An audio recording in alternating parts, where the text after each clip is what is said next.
Good morning, everybody. Good morning. My earpiece and I are having a bit of a fight this morning, and hopefully it's not going to win. But if you see me like jump, it's because it kind of fell out of my ear. You get to see it today. I don't have my scarf on this morning. Welcome to Thriving Thursday. As I was trying to put some thoughts together as to what we could do or might be doing as we try to gather together for 10 minutes, 20 minutes every day at 10 o'clock in the morning. Um, I thought every day should have a different theme. And so today's theme is Thriving Thursdays. We'll continue these throughout the time that we need to be doing virtual get togethers, but potentially longer as well. Hopefully, we find this to be a practice that you and I both enjoy and are benefiting from. So, welcome to the first Thriving Thursday broadcast. Um, those of you who know me and have known me for a long time know that there are many aspects to what I believe is my religious or spiritual base. I am a firm believer that I agree with the modern medical community that body and mind and spirit, your physical, your mental and emotional health, all are very important. But I also am a very big advocate, shall we say, for spiritual health in the sense of our soul. That there is a depth beyond body, mental, and emotional that goes to soul. Emotional isn't just all there is to it, it's a little deeper than that.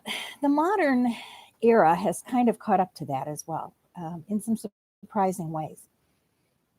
I can remember as a young person saying, "Well, the only way to get any of this stuff is in church, so I guess we'll do church."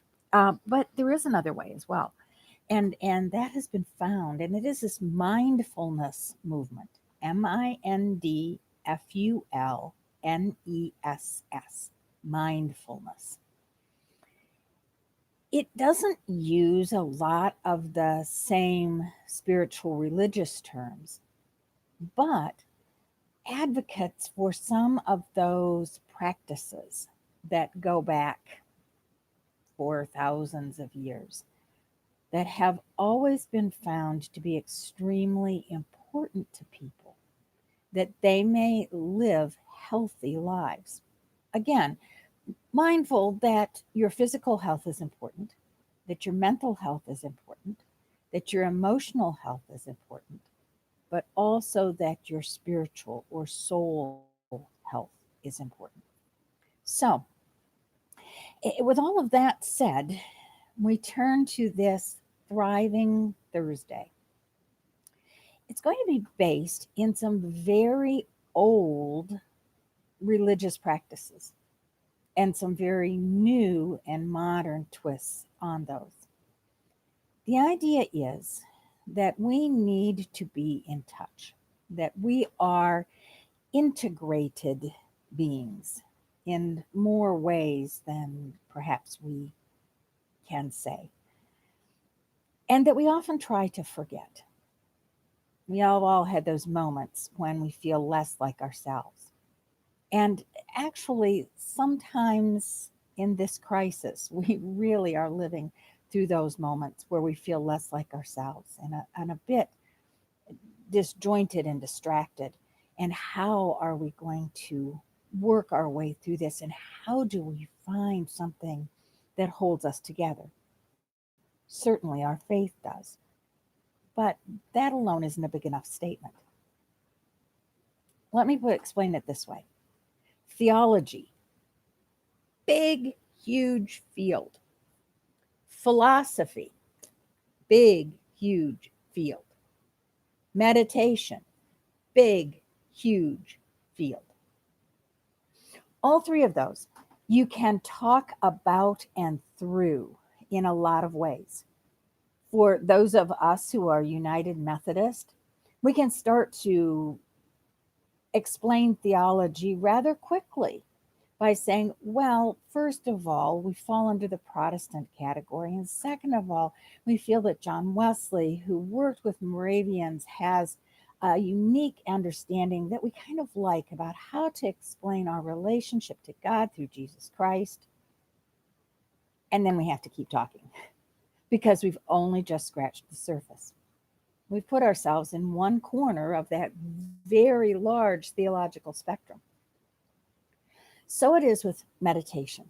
It's a very large spectrum. But then we have to place ourselves where we feel that we should be. Thriving Thursday is about integrating and incorporating that spiritual side of ourselves back into ourselves. It is often uh, a bit disjointed from us. We're a little separated from that side of ourselves. And I think part of it is modern life that does that. And I think that's why this mindfulness movement has come into being. If you Google mindfulness, you'll find a lot of things. Many that there's several magazines, there's books, many of which have good, truly good ideas in them. Of course, I would always encourage you to bring them back within that theological and philosophical realm that is United Methodism and Christian faith. But there's some good core concepts there as well. Now, when we talk about meditation, even when we talk about a guided meditation, it's not something like you saw in the old movies in the 70s, although that exists, and some people find that helpful. I'm talking about something deeper to our prayer life than just reading and reciting the words on a piece of paper. Um, and we talked about that a little bit yesterday in our Pray with Wednesdays.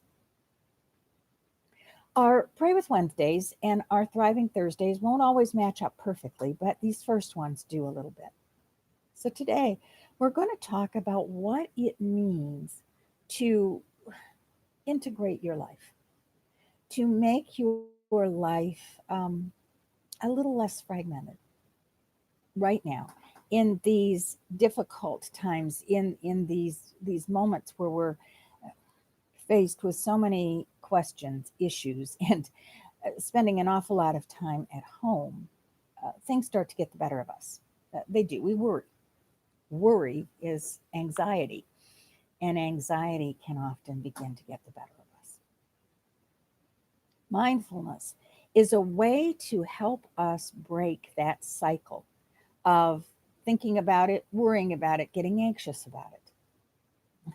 Put most simply, it's the idea of handing things over to God, to realizing that we play a part in the drama, but that we are only a part. We are not primary.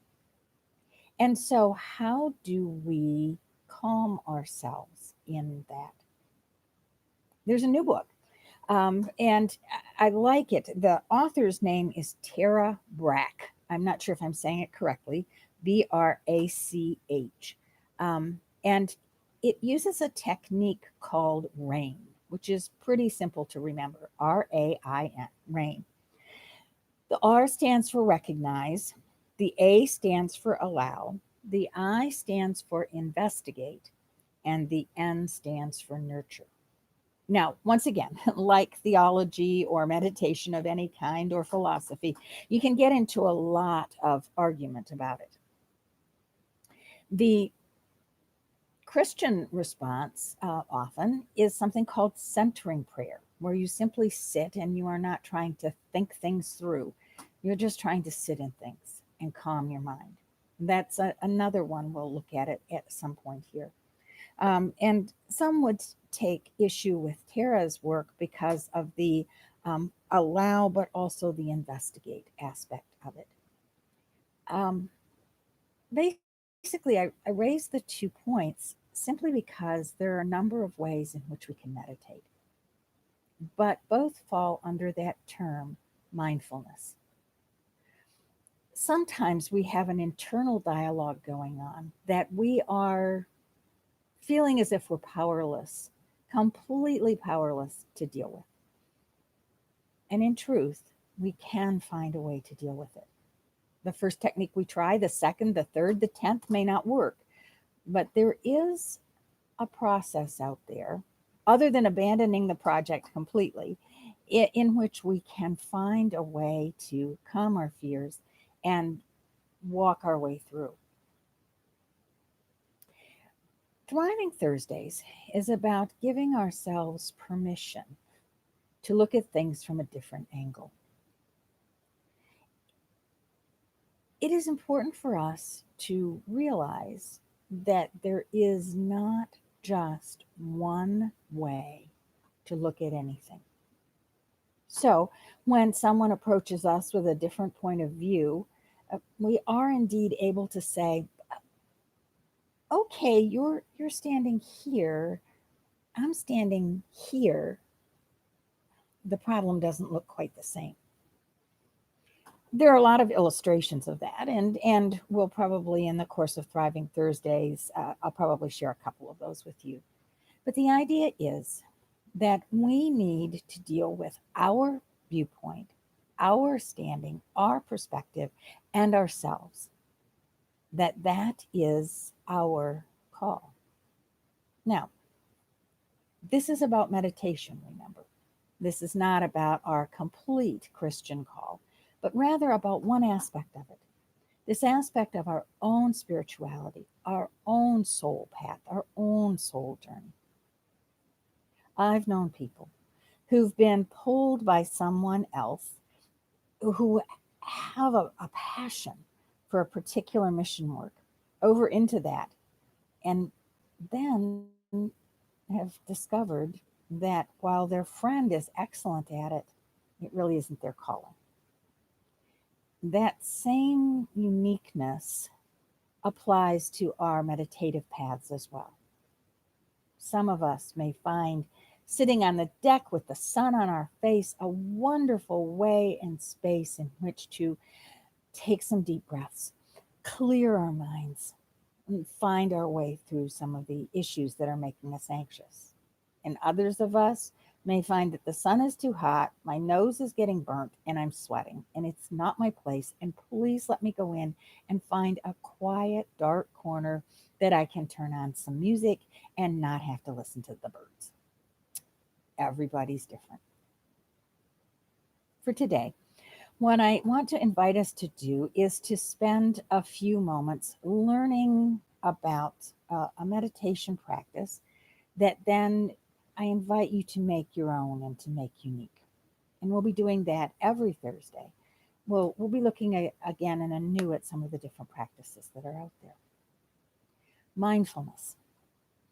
How do we tame this thing that is our mind? How does our mind relate to our body, to our mental health, to our emotional health?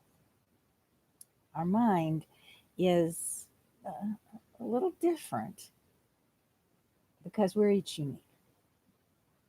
First of all, and a basic, very basic thing that I think every human being needs to learn and to know is breathing.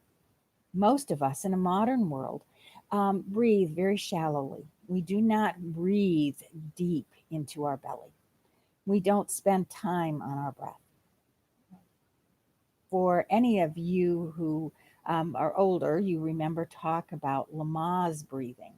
It was popular for a time, particularly related to childbirth. It's an older technique, far older than the 70s, but gained some popularity in the 70s, as did the idea of centering prayer and many others. The 1970s, which, guys, that's like 50 years ago, was a time when we started to understand in a spiritual way and in a spiritual awakening.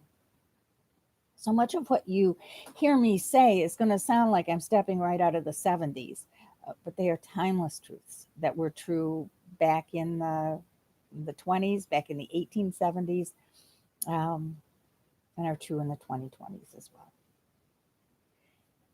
When we pause to breathe, I invite you to take a breath, just a normal breath. Do your shoulders go up and down? Does it feel deep? Think about when you go to the doctor and the doctor says, take a deep breath, and you wind up coughing. It's because your body's not used to doing those deep breaths. And so I invite you to start a simple practice this week. I've already invited you in other videos to do a journal and to look at Ephesians and to be doing a devotional. I'm keeping you busy. You're home. I've got projects. Um, this one is one I invite you to practice several times a day. Just awareness of your breathing. And as you become more aware of it and you're thinking, well, what do I do with it now? I invite you to a very simple practice. As we go along, as you get better at it, we'll expand it because it's actually a practice that allows you in the next step to actually have your lungs be more efficient at the work that they're designed by God to do. So I invite you to take a moment and breathe in and out, and in and out, and in and out. What I'm doing in my head is a simple 4 count. In, 2, 3, 4, out, 2, 3, 4. In, 2, 3, 4, out, 2, 3, 4. In, 2, 3, 4, out, 2, 3, 4. And as we go forward, we're going to expand that to allow your breathing to expand, which allows your lungs to expand. Um, what we're going to be working for is the idea that breathing is simple but complicated at the same time. It's necessary but often forgotten. And it is also important to our spiritual path because we are reminded of the breath of God, that God breathed into us the breath of life. Breath. It's a simple thing. The word almost carries with it that sense of exhale. Breath, breath. That's another way to do it, is to breathe in and then say to yourself in a whisper or out loud, breath, breath, breath, breath. It's a reminder of our connection to our Creator, a reminder of our connection to God. Many folks, when they find themselves in stressful times, have a mantra, and it's breathe, breathe, breathe, breathe, breathe. And the idea behind it is remember that there is something else that we are doing besides just the difficult situation you're in. But of course, when you say it that fast, um, yes, you're talking yourself down off the ledge, but you need to take it another step in order to actually be the most beneficial it can be for you. So I remind you of the 4 in, 4 out count, and I want to spend just a moment again with that idea of breath, a reminding of God's presence with us. So in, breath as we come out. In, breath as we come out. In, breath as we come out. I invite you in these moments that will confront you today, just find a couple of moments when you take and become mindful of that intimate connection that you have with our Creator, that thing called breath. Let us pray. Gracious God, we thank you for this simple way in which we know at every moment that we are connected to you. Lord, in the midst of crazy moments and busy times, we ask that you remind us that it is the breath of God that sustains us, that fills our lungs, that walks with us each day. May we find comfort in that simple word, breath. Amen. Thank you all for joining me today. As I said, I'm trying to keep these to about 20 minutes. Seems to work well on a lot of platforms, and also seems to work well for folks' ability to kind of listen and stay with things. Um, Again, thank you all for sharing. Hopefully, this is helpful. Thank you to everybody who has dropped a note or said hello or let me know that you're here. I have a whole bunch of people to wave to, so I'm kind of waving this way. Um, Thank you all for being part of today. I will not be on at 10 o'clock tomorrow morning. I will not be on at 10 o'clock Saturday morning, but these are shared so you can go back and rewatch them at any point in time. I will be on at 10 o'clock Sunday morning with worship. So, looking forward to seeing everybody then. We continue to be in this moment where we are trying to do some social distancing, and this has opened new avenues. So, thank you all for watching and sharing. Remember, these are archived, so you are able to watch them at any time. And also remember to set an alarm for 10 o'clock Sunday morning as we gather again for worship. Thank you all. Have a blessed day, a blessed couple of days, and we'll see you again soon. Bye bye now.